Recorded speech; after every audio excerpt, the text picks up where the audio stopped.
What's up, everyone? This is Jason, and we are here at From Heroes to Icons. This is a sporadic type of video. I'm just going to talk to you guys for a little while about comic book collecting, what makes a comic book collector, or collector of any sorts, I guess. I guess this kind of been on my mind, but I don't know, man. It seems like YouTube and just comic book collectors in general have been kind of skewing the way I think new comic book collectors, comic book readers, people that watch the movies, the cartoons, whatever that has to do with superheroes and just pop culture in general. We've really been like pushing people kind of the wrong way. You know, everybody has their own opinions and this and that, but you know, do you need to be focused as a comic book collector? Do you need any type of validation as a comic book collector? Which I think YouTube is, it's not only just bringing us together, because it is, and a lot of good things have come and still is coming from various YouTube channels. But, you know, comic book collecting is a very isolated hobby. And, you know, when people ask you, you know, what should I read? What should I collect? How should I collect? And all of these questions, some of them are good, you know, but a lot of it comes from our own point of view. And me, you know, I'm all over the place, always have been. You know, first I was a Marvel, then I was DC, then I was with Image. I was all over the place. I like what I like, and that's it. Really couldn't care what nobody else says. But not everybody has that raw attitude about that. They want to know, you know, what's right. How should I do this? How should I go about it?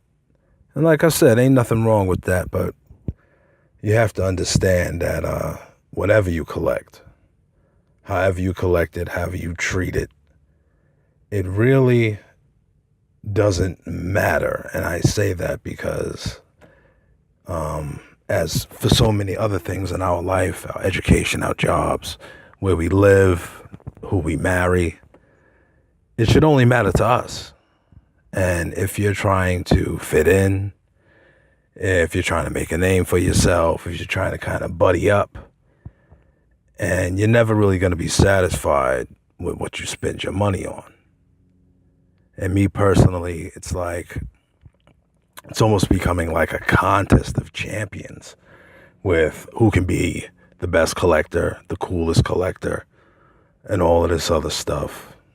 You know, whether you're a speculator, you know, you're somebody that wants to finish runs, you're somebody that gets number ones or first appearances, you're somebody that only wants slabs, you're somebody that doesn't want anything graded, you know, you only get grails, you only get keys, it's only for the money. You know, it's very rare that I actually hear many of us even talk about what they're reading and why they're reading. Are they going to give anything a chance and stuff like that? And, you know, this is a little bit after Free Comic Book Day. I did not participate in Free Comic Book Day, primarily because I was working all day. I was running around, et cetera, et cetera. And I just didn't get to the comic shop. And that was that. You know, I emailed my boy at Bailey's Comics. He was just like, no worries. And I paid for my books. You know, I was like, just give me, you know, a nice, pretty stack of whatever you have. And, you know, those books are going to be paid for. But so often we are looking for somebody to pat us on the back, you know, to cheer with the crowd and this and that. But it doesn't really matter how you collect. If you love comic books for whatever reason, you love comic books, you know what I'm saying? If you love superheroes or any other type of magazine considered in the comic book genre, you know what I mean? You like what you like. And, I'm one of those guys. I would like some keys. I would like some grails. Right now, I'm in the midst of paying off a key book, which I consider a grail.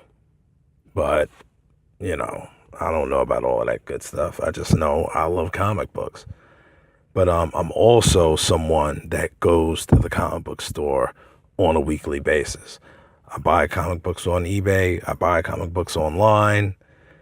I just love comic books. And it's like we all have certain, niches that we like more than others, our favorite characters, maybe our favorite writers, our favorite artists, and all of that. But we really have to consider, like, why are we even jumping on the bandwagon? If you look at my first YouTube video, which is considerably longer than it should have been. I guess I should have broke it up in two parts. It's 45 minutes long. But I gave like my little story about collecting comic books and all of that. And we really need to look at ourselves, like what's going to satisfy us.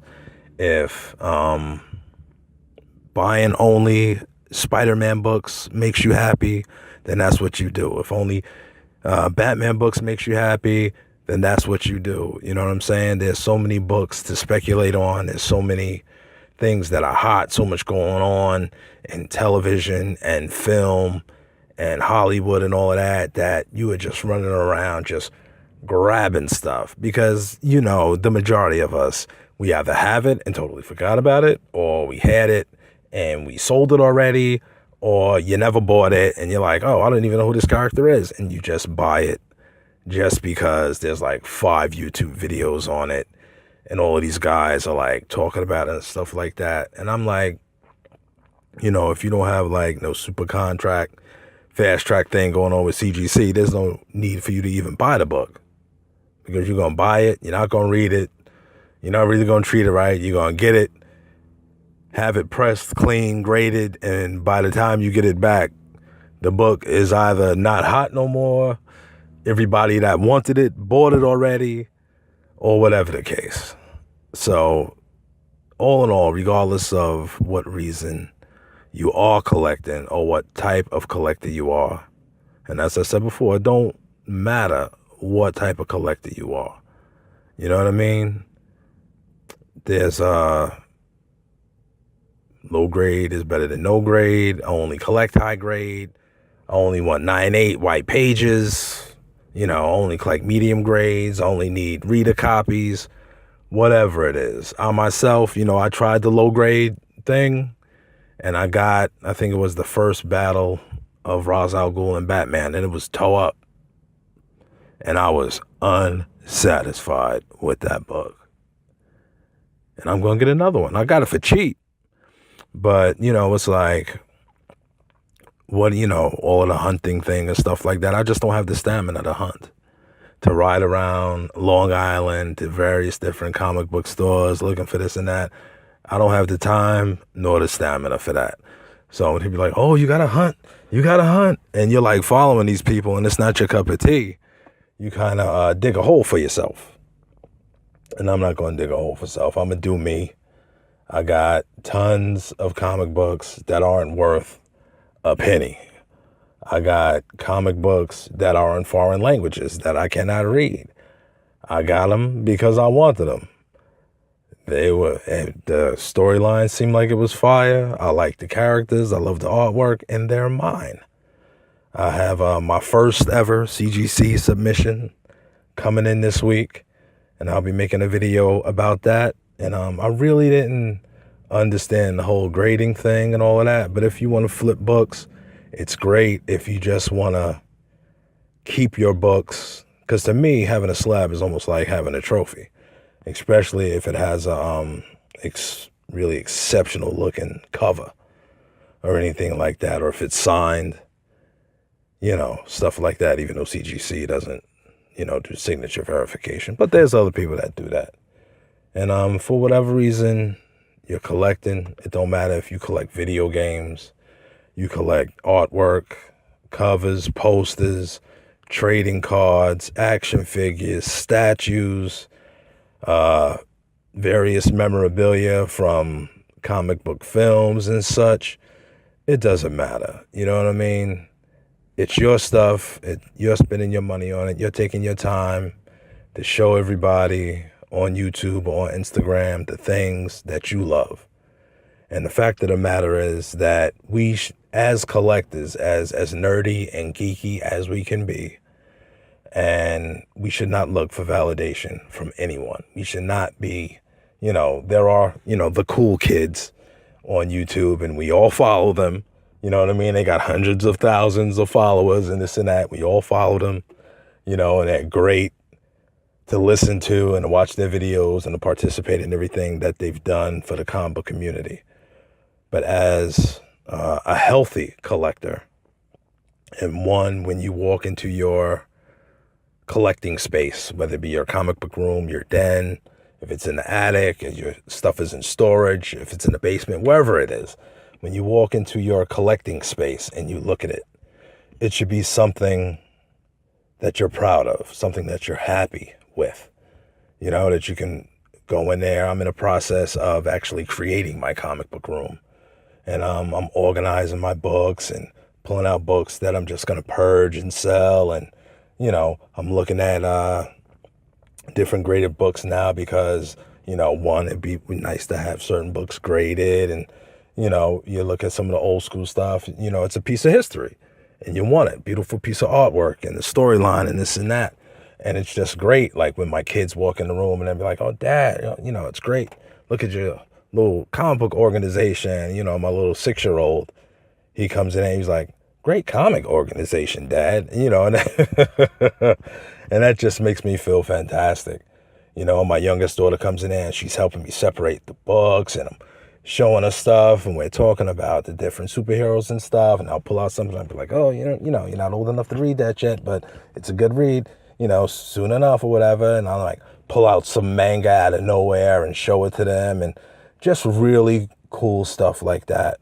And I collect video games also, and a little manga, and, Blu-rays and all of that stuff. And it's just great to be a collector and to love what you have because you love it, not because someone said it was cool, not because I'm following the crowd, not because, my Walking Dead is worth a couple of $100 or a couple of $1,000 or whatever the case. But it's just great to be able to be who you are and be happy that you are, and nobody says anything. When I got married, my wife knew that my collection was coming with me, and that was just that. You know what I mean? Over nearly 30 years ago, when we first started dating, she came to my house. We were chilling on the couch, watching television, whatever. I said, "I got something for you to look at." I said, "Now, this is who I am." I said, "If you can't accept this, then there's no need for us to date anymore." And I pulled out a long white box. And she looked through that box and she was just like, "Why would I not want to be with you because of this?" And we had a good laugh, and, Uncanny X-Men, Savage Dragon, and a lot of other cool stuff was just her thing. You know what I mean? She read like the entire run of the Savage Dragon. You know what I mean? Gambit and Rogue is our power couple. And, she knows even now, she'd be like, "Yeah, I know you got that. Put it up, close the room door. I don't want to see any more white boxes." And it's, like an ongoing joke or whatever. But we are who we are, and we love who we are. Or at least we should love who we are. But I just wanted to holler at y'all real quick about that. You know what I mean? It doesn't matter really what I say. It doesn't matter what any of the YouTubers say. You get these books, and I would implore you to open up your books and read them, even if you have to get the trade paperbacks. You might be one of those one and done kind of collectors. You buy the book, you put it up, you really don't want to touch it or anything like that. You want to keep it 9.8 or as near close to mint as possible. I implore you, pick up the trades, read the books. There's some really good reading out there, and everything doesn't have to be, Eisner award-winning, Game of Thrones type. It doesn't have to be so deep and so profound. We have to remember, it's a comic book. It doesn't have to be like, oh, I got something deep and I got a revelation from it. It's entertainment. It's an escapism, I mean, me personally, I prefer very good artwork. But, you will find some profound, deep, awesome reads within the comic book world. But all in all, you're not going to find something that's going to change your life. It's not like the Bible or anything like that. But, it's something that you're happy to read and you're just glad to have it. Me personally, if you are looking for a deep, entertaining, expansive read, hopefully, I won't make any promises, I'll make a video on reading other books besides comics. But, because there's some really awesome sci-fi fantasy stuff out there. But that's a video for another day. But, when you go into your comic space and into your collecting space, just be happy with what you have and just look around at it. Leaf through some books, go through some boxes, look through your DVD racks, and just be happy at what you have. You know what I'm saying? Reminisce. This is part of what makes you who you are. And nobody should be able to tell you anything different. Be happy, be well. I always say, you get the comics, buy them, read them, and love them. Until next time, people, I will catch you at the same bad time and at the same bad channel. Peace.